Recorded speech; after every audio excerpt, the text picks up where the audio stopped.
可以提高咧個勝算嘅機會，有效可以咧就係即係降低咧即係一啲即係博彩嘅一啲風險，所以我就即係唔係咁贊成去賭啦。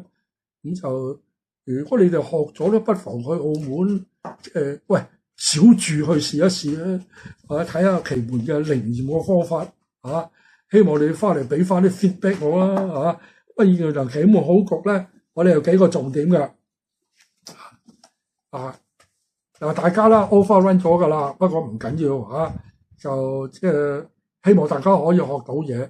如果你攰咧，可以分段去聽好啦，如果係時干生門、雙門遇到空亡咧，就最好你就唔好制啦，唔好落注啦呢度都好具體話俾大家知。生門遇到雙門咧，克泄時干嘅時候咧，亦都唔值得去落注，唔適宜去落注。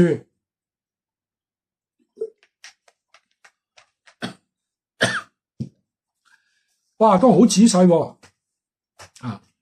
時干如果遇到空門空格嘅時候，亦都唔適宜落注只有生門同埋雙門生旺時干嘅時候咧，咁就可以試下啦。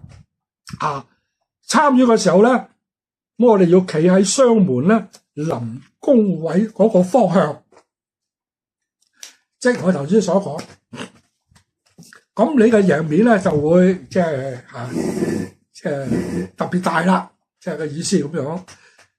咁呢度咧有講義俾大家我就唔鼓勵大家賭錢，但係鼓勵大家咧用少少嘅注走去試一試奇門。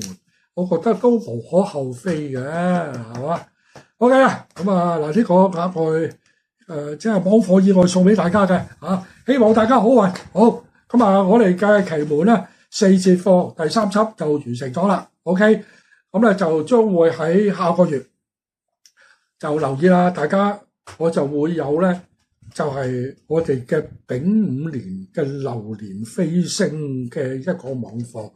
呢個咧頭先講咗丙午咧係大家都知道即係好猛火之年，究竟我哋應該點樣去處理咧？咁我哋稍後同大家分享。OK， 係希望大家如果係覺得，因為唔係你哋覺得，而且大陸咧好多人咧，即係我啲徒弟咧，就問住我啲徒弟，喂，你快啲俾啲資料我，或者book 時間去睇。咁當然有人催我攞呢個即係來年嘅一個。即係立春嘅一啲即係佈局嘅風水圖OK， 我哋稍後再聯絡。好多謝大家。